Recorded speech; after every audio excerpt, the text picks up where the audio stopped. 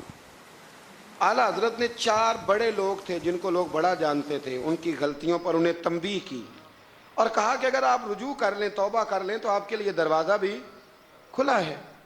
لیکن سب زور لوگوں نے اس بات پہ لگا دیا کہ وہ شدت پسند تھے. ملامت کی، ان کے خلاف کتابیں لکھی، جانے کیا کیا کہا. ان کی اس ایک بات کو لے کر جو کہ عین حق تھی، لوگوں نے شدت پسند کہا. اور جو فاضل بریلوی نے ساری زندگی عشق رسول کا درس دیا، جو 1000 سے زیادہ کتابیں لکھی، جو انہوں نے رسول اللہ کے ترانے لوگوں کو یاد کرائے، جو انہوں نے ہر عنوان پر قلم اٹھایا، لوگ ان کی خدمات کو بھول گئے.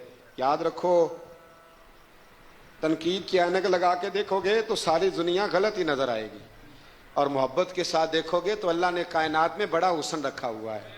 رب کی مخلوق بڑی پیاری ہے، بڑی شاندار ہے، بڑی بندہ نواز ہے.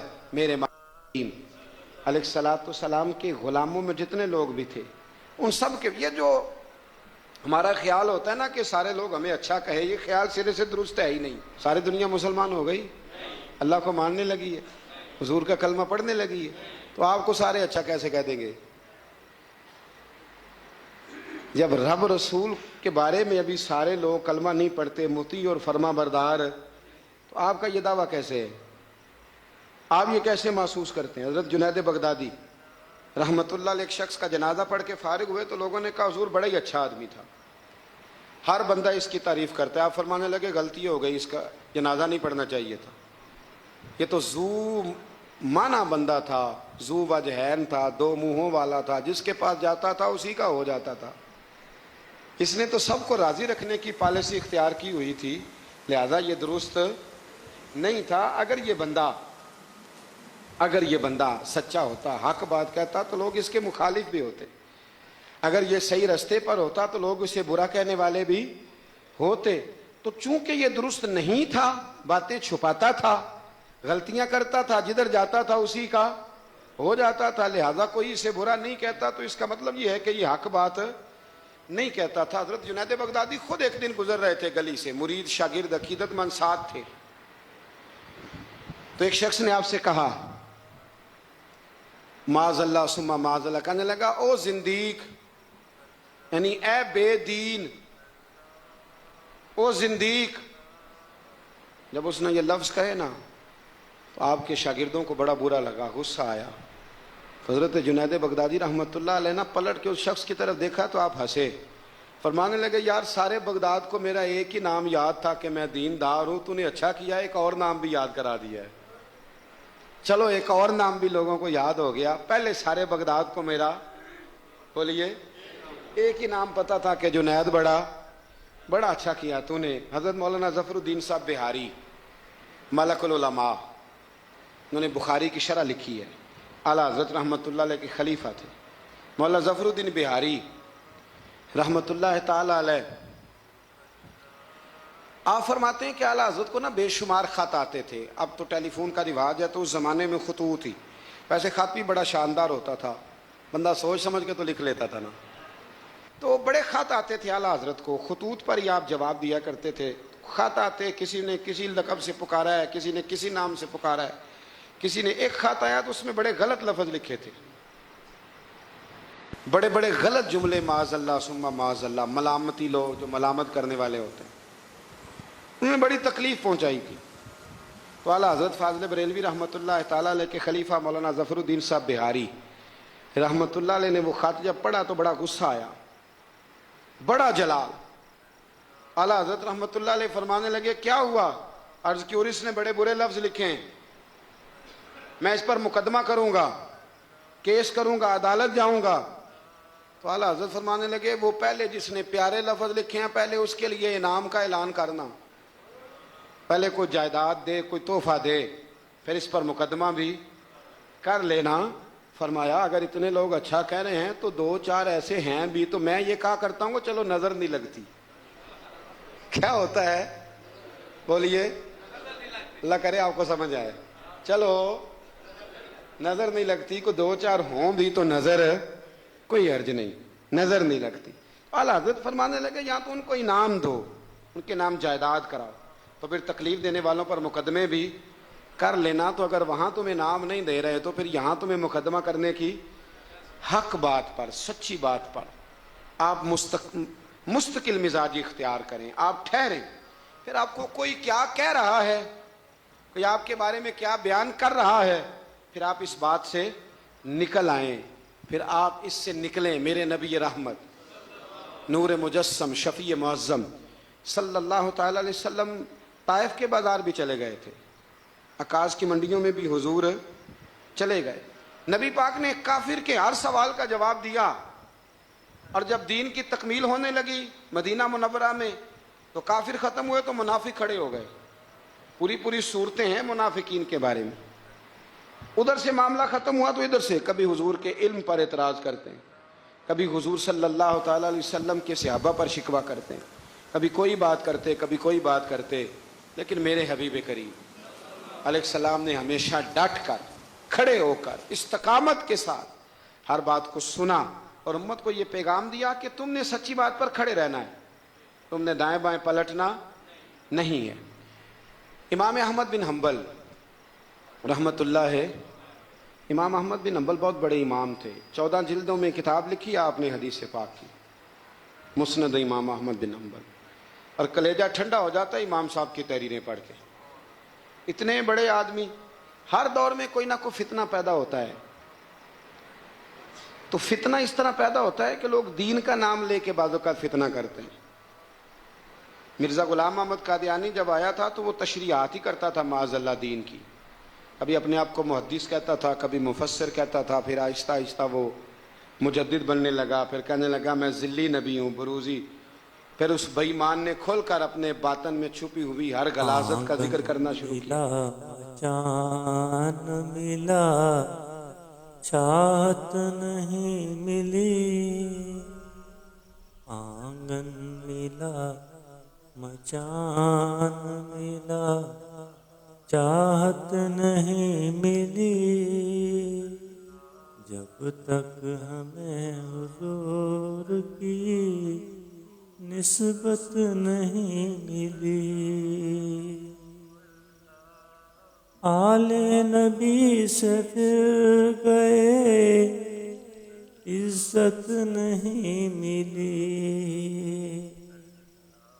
آل نبی سے پھر گئے عزت نہیں ملی, جنت کی آرزو ملی جنت نہیں ملی, آنگن ملا چاند ملا چاہت نہیں ملی.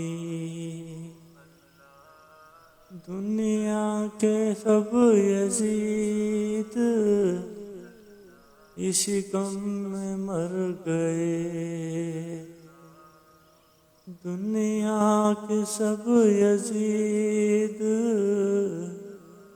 اسی غم میں مر گئے. سر مل گیا حسین کا پر بیعت نہیں ملی, سر مل گیا حسین کا پر بیعت نہیں ملی. آقا نے صدیوں پہلے کہا ان کو باب العلم, اب تک علی کے گھر میں جہالت نہیں ملی. گم ہو گئے جو لوگ کتابوں کی بھیڑ میں, ان کو کسی فقیر کی صحبت نہیں ملی. آنگن ملا مچان ملا چاہت نہیں ملی, جب تک ہمیں حضور کی نسبت نہیں. تو دین کے اندر داخل ہو کر دین کا نام لے کر جو فتنے برپا کیے جاتے ہیں, اللہ تعالیٰ ان سے محفوظ فرمائے، اللہ تعالیٰ ہمیں محفوظ فرمائے۔ دین کا نام لے کر، لبادہ اوڑھ کر، لائسنس لے کر دین کا جو فتنے لوگ برپا کرتے ہیں، بڑے خطرناک، بڑے خوفناک وہ بھی فتنے ہوتے ہیں۔ حضرت امام احمد بن حنبل کے زمانے میں ایک فتنہ اٹھا تھا خلق قرآن کا، خلق قرآن کا، کہ قرآن اللہ کی تخلیق ہے یا اللہ کا کلام ہے۔ لوگ گنجائشیں نکالتے ہیں نا اس طرح کے جملے کہ لوگوں کو کیسے قرآن پاک سے یا حضور کے فرمان سے یا دین سے دور کیا جائے، تو تعویلات کرتے ہیں۔ ایک فتنہ تھا، امام صاحب نے ڈٹ کے فتویٰ دیا کہ قرآن مجید اللہ کا کلام ہے، یہ اللہ کا کلام ہے، حضور علیہ السلام پر نازل ہوا ہے۔ امام صاحب نے اعلان کیا، ڈٹے، تو بادشاہ وقت نے آپ کو قید کر دیا، پولیس بھیجی، امام صاحب کو پکڑ کے لے گئی۔ جیل میں جانا کو برا نہیں، سارے جیل میں قیدی برے نہیں ہوتے، جیل میں تو حضرت یوسف بھی رہے ہیں، حضرت یوسف علیہ السلام بھی جیل میں، سارے لوگ جرم کر کے نہیں آئے ہوتے، کچھ عدل کر کے بھی جیل میں آئے ہوتے ہیں۔ لیکن اس کا کوئی غلط ترجمہ نہ کر لینا، جیل میں برے بھی ہوتے ہیں، برے بھی جیلوں میں اپنی مرضی کی لائنیں بھی لوگ بنا لیتے ہیں نا، تو اچھے لوگ بھی بعض اوقات بعض آزمائشوں کے سبب جیلوں میں جاتے ہیں۔ امام احمد بن حنبل کو جب گرفتار کر کے لے گئے نا، تو امام صاحب کچھ دن جیل میں رہے، جب واپس تشریف لائے امام احمد بن حنبل رحمۃ اللہ علیہ، جب آپ واپس تشریف لائے تو آپ کے صاحبزادے کہتے ہیں کہ ابو الحسن نام کا ایک چور تھا، ابو الحسن نام کا پکا چور تھا۔ پکے چوروں کا بھی سب کو پتا ہوتا ہے نا، سارا بغداد جانتا تھا کہ پکا چور ہے۔ لیکن امام صاحب کچھ مہینے جیل میں رہ کے واپس آئے تو ہر نماز کے بعد اس چور کے لیے دعا کرتے، کہتے اللہ ابو الحسن پہ رحم فرما، اللہ اس پر، حد ہو گئی حضرت، چور سے ملاقات۔ اب آپ جیل جائیں گے تو ایسے لوگوں سے ملاقاتیں تو ہوں گی نا، قاتلوں سے بھی، چوروں سے بھی، دہشت گردوں سے بھی، تخریب کاروں سے بھی۔ امام صاحب کی ملاقات ہو گئی تھانے میں، جیل میں، ہر نماز کے بعد دعا کرتے۔ آپ کے صاحبزادے کہتے ہیں میں نے ایک دن کہا ابا جی اس چور کے لیے آپ دعا کرتے ہیں تو نماز میں بڑے نمازی شریک ہوتے ہیں، کسی نمازی کا خیال کہیں جاتا ہے، کسی کا کہیں جاتا ہے، تو آپ بتا ہی دے بات کیا ہے۔ تو امام صاحب فرمانے لگے یار ہے وہ چور، پر اس نے مجھے ایک بہت بڑی نصیحت کر دی، چور نے۔ ہم تو محدثین اور علماء کی بات نہیں نہ سنتے، تو نصیحت لینے والے کہتے ہیں جہاں سے اچھی بات ملے وہاں سے لے لو۔ کہتے ہیں چور نے مجھے ایک نصیحت کی، حضور وہ کیا؟ کہتے ہیں جب میں تھانے میں گیا تو وہ بھی تھانے میں تھا، میرے ساتھ ملاقات ہوئی تو کہنے لگا حضور آپ حق اور سچ پہ ہیں، حضور آپ حق اور سچ پہ۔ کہنے لگا میں چور ہوں، چوری کے الزام میں آیا ہوں، پہلی دفعہ نہیں آیا، کئی دفعہ آ چکا ہوں، بادشاہ اور کوتوال کے ہاں میرا نام درج ہے، کئی دفعہ آ چکا ہوں، میرا ان کے پاس نام درج ہے، یہ مجھے بڑا مارتے ہیں، پر میں برا ہوں تو برائی پہ ڈٹا ہوا ہوں، میں کبھی باز نہیں آیا، یہ مجھے مارتے ہیں، میری ضمانت ہوتی ہے، پھر جاتا ہوں برا کام کرتا ہوں۔ کہنے لگا حضور اگر میں برے کام پہ ڈٹا ہوں تو خیال رکھنا آپ تو اچھا کام کر کے آئے ہیں، حضور ذرا ڈٹ کے رہنا، دیکھنا ذرا ڈٹ کے رہنا، اس میں کوئی کمزوری نہ دکھانا، تو اچھے کام کے لیے آئے۔ تو امام احمد بن حنبل فرماتے ہیں مجھے اس کی بات یاد رہ گئی، اس نے مجھے کہا کہ آپ نے پرواہ نہیں کرنی کہ لوگ کہیں گے جیل گئے ہیں تو تھانے گئے ہیں تو کچہری گئے ہیں تو یہ ہوا ہے تو فلاں ہوا، نا نا نا نا، نے ڈٹنا ہے اور ڈٹ کے رہنا ہے۔ دوستو اس تک لوگ کیا کہہ رہے ہیں، لوگ کہاں کھڑے ہیں، اس کو چھوڑیں، آپ یہ بتائیں آپ حق پہ ہیں، آپ صحیح کر رہے ہیں، کا ضمیر مطمئن ہے، اللہ رسول کی بارگاہ میں آپ سرخرو ہیں، آپ اس کو دیکھیں اور کسی ملامت کرنے والے کی ملامت کی پرواہ نہ کریں۔ یہ آج کا پیغام ہے۔ ہمارے بزرگوں کا طریقہ یہ تھا کہ وہ ڈٹتے تھے، وہ بات کرتے تھے، کھری بات کرتے تھے، سچی بات کرتے تھے، عوامی رائے کی پرواہ نہیں کرتے تھے۔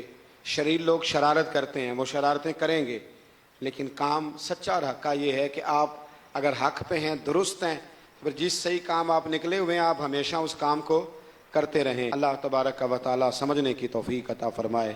آخر دعوانا